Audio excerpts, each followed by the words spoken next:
आज हम बेटा लेक्चर 3 के अंदर डिस्कस करने जा रहे हैं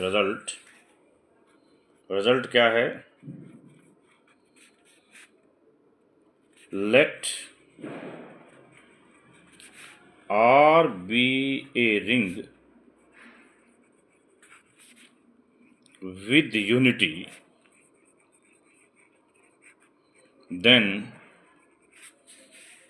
prove that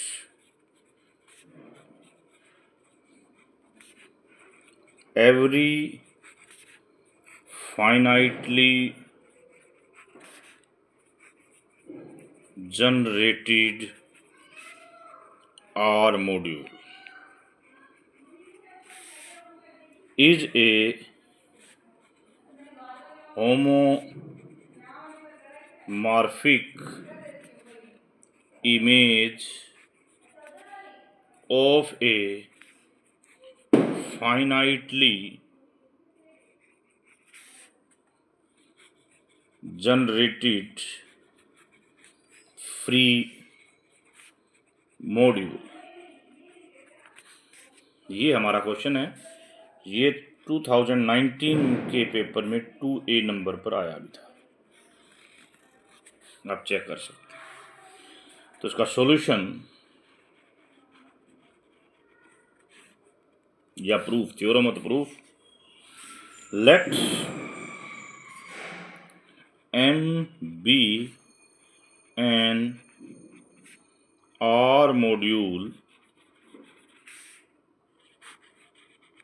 generated by the set x1 x2 xn। क्योंकि क्वेश्चन में दिया गया है कि M एक फाइनाइटली जनरेटेड R मॉड्यूल है। ओके, एक और मॉड्यूल लिया हमने। अब हम EI डिफाइन कर रहे हैं। EI पहले भी डिफाइन किया था, 0 0 1 जो है ith प्लेस पर है, बाकी प्लेस पर 0 है। तो जो सेट बनेगा E1 E2 En, ये Li होगा ओवर R और जनरेट्स करेगा किसको? Rn को, ठीक है, यानी कि एक फ्री मॉड्यूल को जनरेट करेगा। दूसरी भाषा में कह सकते हैं ये Rn का बेसिस बनेगा।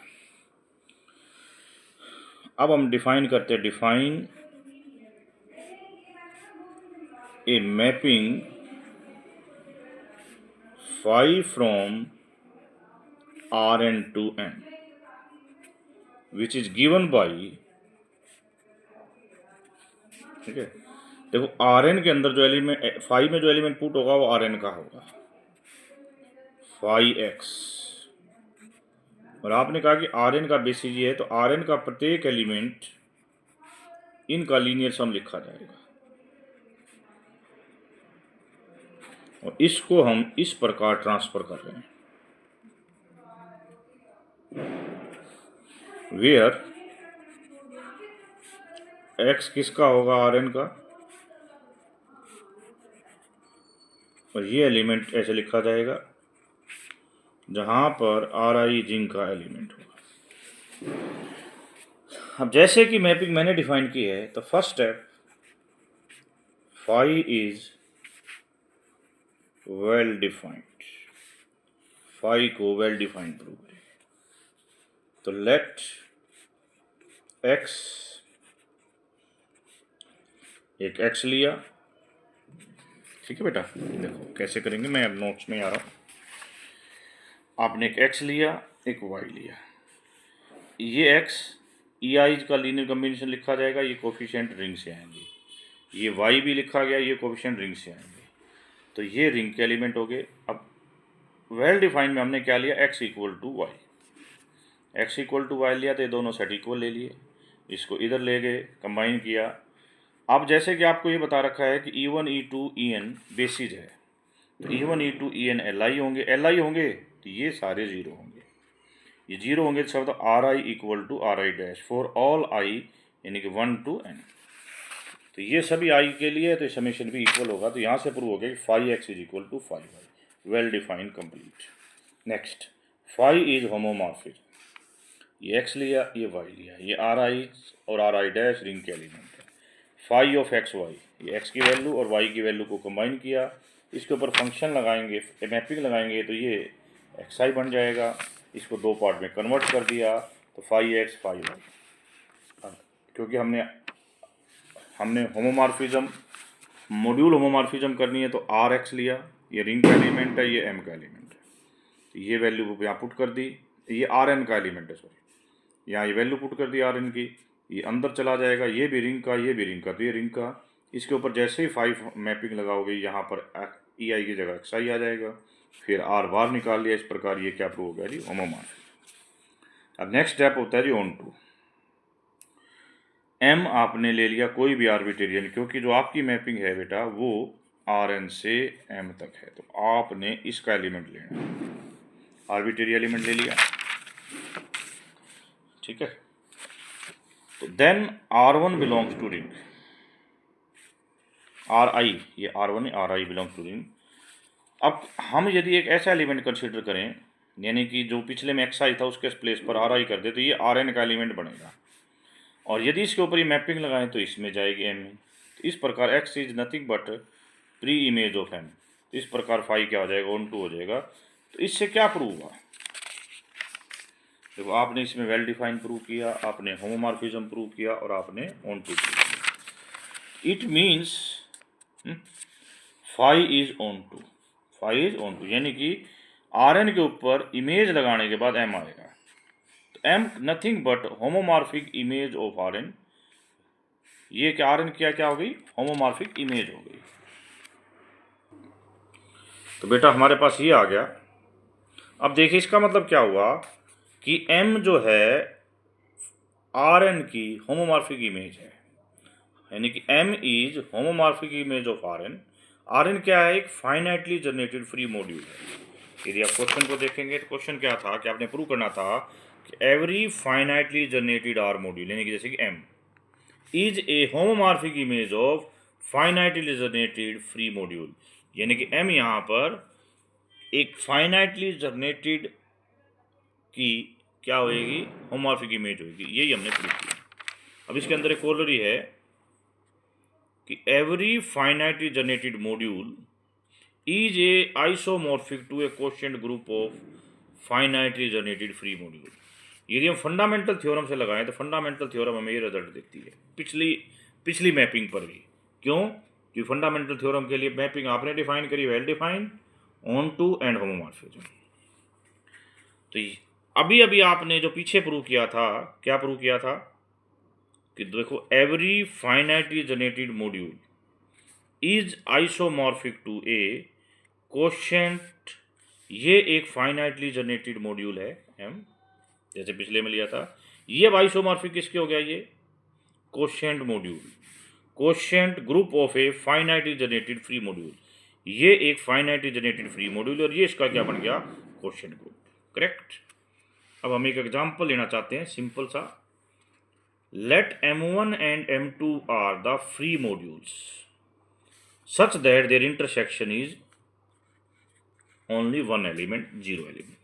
तो प्रूव करना है कि direct sum of these is also a free module. पहले हमने ये प्रूव किया था कि इनका डायरेक्ट सम पॉसिबल है। तो हमने क्या माना कि ये जो है बेसिस है m1 का, ये बेसिस है m2 का। अब b जो है इन दोनों की यूनियन ले ली। We want to show that b is a basis of linear sum. Firstly we show that b generates m1 plus m2। एक अल्फा ले लिया m1 प्लस m2 से,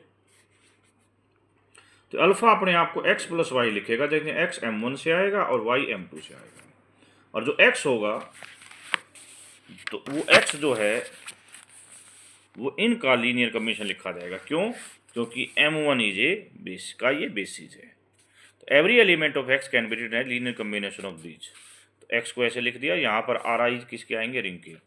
सिमिलरली भाषा करें में तो y जो कि M2 का एलिमेंट है वो भी लीनियर कॉम्बिनेशन लिखा जाएगा किसका, yi का, क्योंकि आपने इसको बेसिस दे रखा है किसका, M2 का। तो ये भी लिखा। इस प्रकार अल्फा जो कि x प्लस वाई था इस प्रकार लिखा जाएगा। तो one can say that alpha can be written as linear sum of elements of b। तो ये कह देंगे b जो है m1 प्लस m2 को जनरेट करेगा। सेकंड, बेसिस प्रूव करने के लिए आपको ये भी प्रूव करना है कि b लीनियरली इंडिपेंडेंट है। आपने आरआईज लिए एस से, आरआईज भी लिए और एसआईज भी लिए रिंग से। एक ये सेट बनाया, दूसरा ये सेट बनाया। आपको प्रूव करना है कि आरआईज भी जीरो है और एसआईज भी जीरो है। कोई बात नहीं, इसको परली तरफ ले गए। ये एलिमेंट बेटा बना m1 का, ये बना m2 का। ये m1 का, ये m2 का, ये दोनों इक्वल हैं इस रूल से। तो इसका मतलब दे बिलोंग्स टू इंटरसेक्शन, और इंटरसेक्शन में केवल एक एलिमेंट है जीरो, तो ये भी जीरो और ये भी जीरो। ये जीरो होने का मतलब है R1 R2 RI जीरो, क्योंकि ये x1 x2 xn x1 x2 dash dash dash ये एक बेसिस है किसका, m1 का। सिमिलरली ये भी जीरो होएगा, और जहाँ से s1 s2 s0 आएंगे, क्योंकि ये है बेसिस किसका, m2 का। तो इस प्रकार क्या हुआ, तो RIs भी जीरो आ गए और SIs भी जीरो आ गए। तो इसका मतलब कि ये जो सेट था B, ये क्या बनाता है, बेसिस बनाता है किसका, m1 प्लस m2 का। Correct. Next formula, let m1 m2 be free modules such that their intersection is, जो जैसे कि पिछले में कहा गया था। तो इसको हमने फ्री मॉड्यूल प्रूव कर दिया। अब हमने प्रूव करना है कि ये चीज़ इसके आइसोमॉर्फिक भी होगी। आइसोमॉर्फिक का फंडा आपको बिल्कुल बता रखा है बेटा कि आपको एक मैपिंग डिफाइन करनी है यहाँ से यहाँ तक। मैपिंग सच दैट यहाँ से element m1 plus m2 type का आएगा, वो बदल जाए m1 कोमा m2। सबसे पहले इसको well define, m is equal दो, एक m लिया एक n लिया। m को हमने m1 m2 लिखा, n को n1 m2 लिखा। m1 और n1 m1 के एलिमेंट है और ये n2 के हैं। If m is equal to n, तो यहाँ से ये कंडीशन आएगी, इसको इधर इसको इधर। ये दोनों एलिमेंट m1 के हैं, ये दोनों एलिमेंट n2 के हैं, m2 के हैं। तो ये दोनों ये इक्वल भी होंगे और इंटरसेक्शन में बिलोंग भी करेंगे। बट आपको रूल दे रखा है इंटरसेक्शन में तो केवल एक एलिमेंट है, वो क्या है, जीरो। तो यहाँ से क्या आ जाएगा, m1 is equal to n1 और m2 is equal to m2। m1 m2 यहाँ से आ जाएगा n1 n2। तो ये एक्चुअली में कुछ और नहीं, इमेज इसकी है, ये कुछ और नहीं, इसकी इमेज है। तो इसका तो image of m plus image of n equal आ गई। तो ये हो गया जी वेल डिफाइंड। सेम अब करेंगे phi is 1 1, phi of m phi of n। m की वैल्यू रख दी m1 plus m2, n1 plus n2। m1 और n1 m1 से है, m2 और n2 m2 से है। मैपिंग लगाएंगे तो ये इस चीज़ में कन्वर्ट हो जाएंगे, यहाँ से ये इसके इक्वल, यहाँ से ये इसके इक्वल। तो जहाँ से क्या जाएगा, m1 m is equal to m1 plus m2 equal to n1 plus n2 is equal to m। अब क्या ऑन टू, यदि हम एक एलिमेंट यहाँ से कंसिडर करते हैं इस टाइप का, where m1 belongs to m1 and m2 belongs to m2। तो इसके मैप करने के लिए हमने एक x बनाया m1 प्लस m2 इंच की मदद से, सच दैट मैपिंग लगाएंगे तो ये आ जाएगा, यहाँ से आ जाएगा ऑन टू। आखिरी रह गया अब हमारा phi is a R homomorphism. ये x लिया, ये y लिया। पीछे ये कंडीशन हम डिस्कस भी की है, m1 और n1 दोनों m1 से और ये m2 से। फाई ऑफ x y दोनों को सम किया, ये इधर आ जाए, ये एक्चुअली क्या होगा कि जब हम इनको सम करेंगे, ये वाला और ये वाला सम हो जाएंगे और ये वाला और ये वाला सम हो जाएंगे। इसको मैपिंग में लगाई, आपके पास ये आ गया। इसको दो अलग पार्ट में डिवाइड कर लिया, phi m into phi m। अब एक और लगाना, क्योंकि आपको बताया कि मॉड्यूल होमोमॉर्फिज्म में आपको दो मैपिंग्स को, एक एडिशन के लिए और एक स्केलर मल्टीप्लिकेशन के लिए, ये आपके सामने इस प्रकार क्या प्रूव होगा कि ये भी, ये इसका आइसोमॉर्फिक, इस प्रकार ये भी क्या हो गया जी, एक free module. Tomorrow we will come with the new question.